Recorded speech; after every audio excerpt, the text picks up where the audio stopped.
What if I told you that part of the reason you or a loved one might be struggling with a health condition is because on some deep unconscious level, that illness is serving a purpose? It's not something most of us want to believe. We want to heal, and we're often trying to do a lot to heal. But sometimes, without even realizing it, we're holding on to our illness because letting go feels unsafe or unfamiliar. Until we uncover the real reason we're stuck, it can be really difficult to experience true healing. A few years ago, I worked with a woman who had struggled with autoimmune symptoms for years. She was exhausted and desperate for answers. She'd done all the testing and had tried different diets and protocols before seeing me, but nothing seemed to fully shift. While working on optimizing her physical health, we also looked at factors on the mental and emotional planes.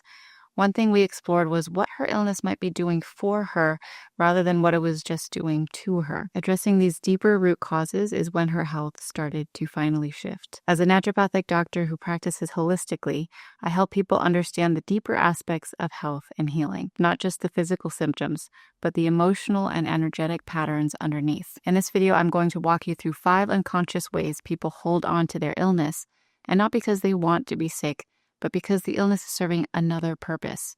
What I'm talking about is secondary gain, the unconscious benefits we receive from being sick. And until we bring those unconscious reasons to light, we tend to stay stuck for longer than we'd like. This video is about compassionately recognizing that sometimes deep in the background of our awareness, our body holds on to being unwell for reasons that made sense at one point in our lives. When you understand the hidden purpose your illness might be serving, you can finally release it and start moving toward real healing and optimal health for you. Okay, let's start with a subtle but powerful one, illness as comfort.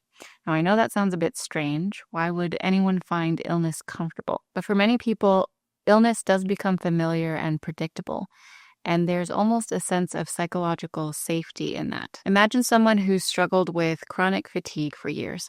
They've seen every doctor, tried every supplement, but nothing changes. Yet there's another thing going on where the body has become almost comfortable with this predictability. They might say or feel things like, I know how my day is going to go. I know what my limits are.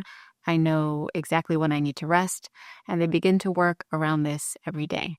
That familiarity can again subconsciously become a little comforting, especially in a world that feels unpredictable or overwhelming to some. Let's take Leah, for example. She grew up in a chaotic home with unhappy and then divorced parents, constantly moving with emotional ups and downs.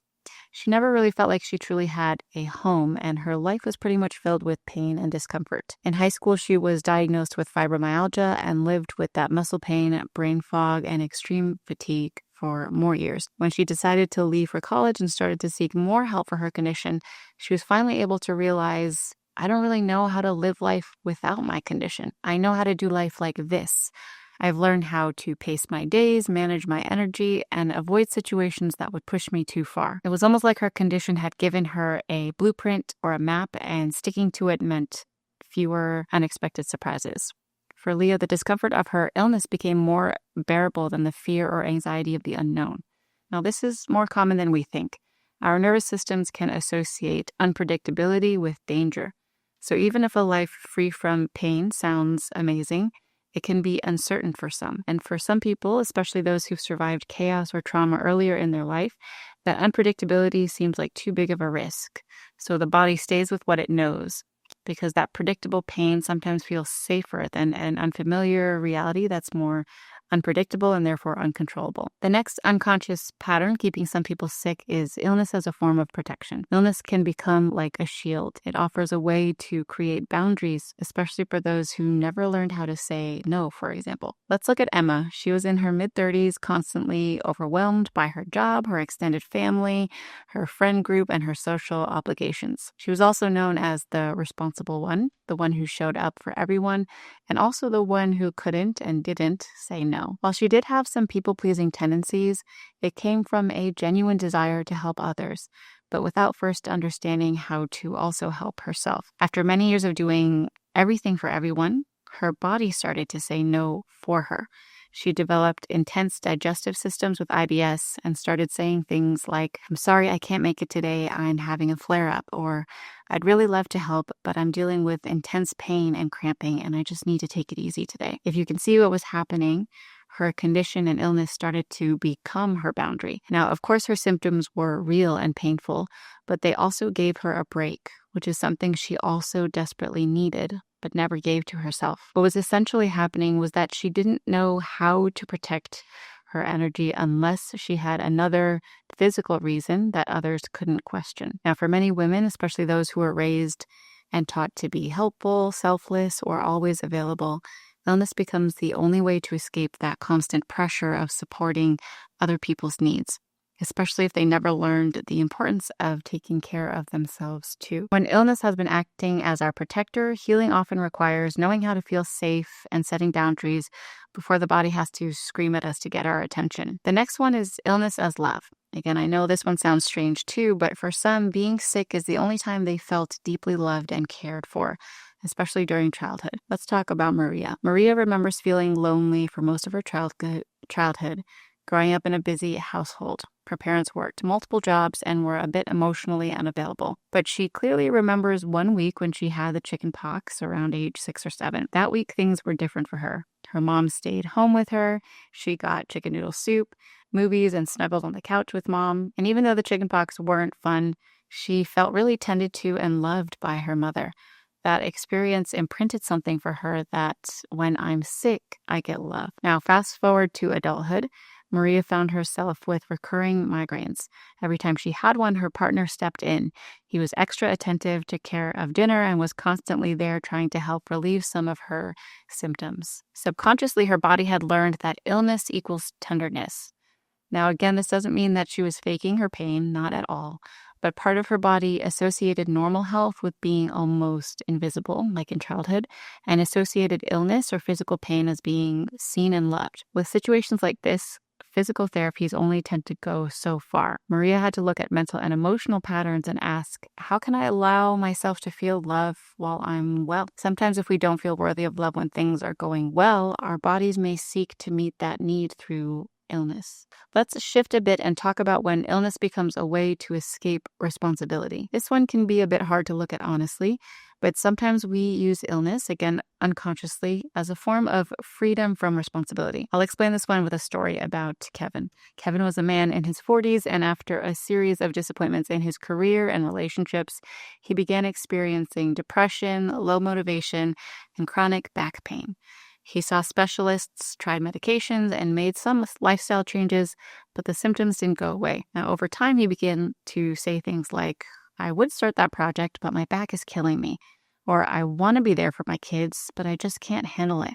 Or I can't help it, the pain is intense and I can't get any relief. Kevin later had to realize that his pain was functioning again like a shield, protecting him from failing again. As long as the illness or chronic pain was present, he almost had a free pass where he didn't have to try or risk another disappointment.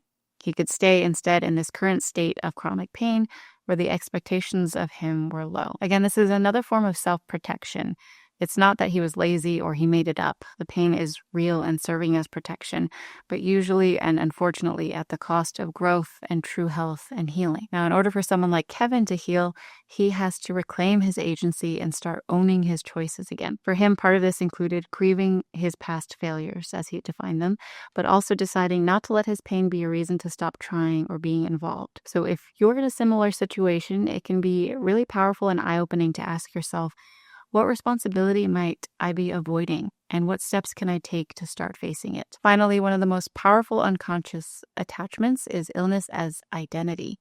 This one shows up when someone has lived with a condition for so long that they no longer know who they are without it. They may say things like, this is just how I am. I'm the one with Lyme, or I'm the autoimmune warrior, etc. There are forums and support groups, whether in person or online, that allow people to form entire communities around their shared illness. And that community can become a lifeline for folks. Now, of course, there's nothing wrong with having community, but sometimes people begin to build their sense of worth and belonging around being sick, and the relationships and bonds they form over this. For some who've lived with a chronic condition for years or decades, their illness isn't just something they have anymore. It becomes deeply ingrained with who they are. Let's talk about Matt. He had Crohn's disease in his 20s. It was pretty severe, and it pretty much defined everything: his relationships, his job, and his sense of self.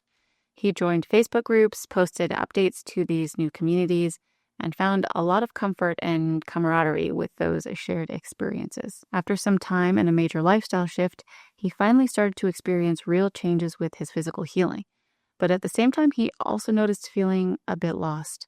He struggled with wondering who he was now, what he would talk about, what his role in those groups were now, and if people would still check in on him. Full healing for him needed to go beyond the physical body, as it now involved grieving his old identity of being sick. Sometimes we're subconsciously afraid of health, not because we don't want to be healthy, but because we're afraid of who we'll be or what we'll lose without our illness. Okay, so where do we go from here? First, remember that these patterns aren't necessarily wrong. They formed for a reason and served a purpose, maybe even saved you in some way. Healing can be challenging, but it can also be a beautiful invitation to rediscover yourself and who you truly are. You're far more than your diagnosis or illness. And sometimes we need a little bit of a push to finally realize this. If you saw yourself in some of this video and are ready to start with a new way forward, you can start asking yourself, what is my illness giving me? What need is it helping me meet? And can I meet that need in another healthier way? Whether it's safety, rest, attention, love, identity, you can begin to build those into your life, even in health.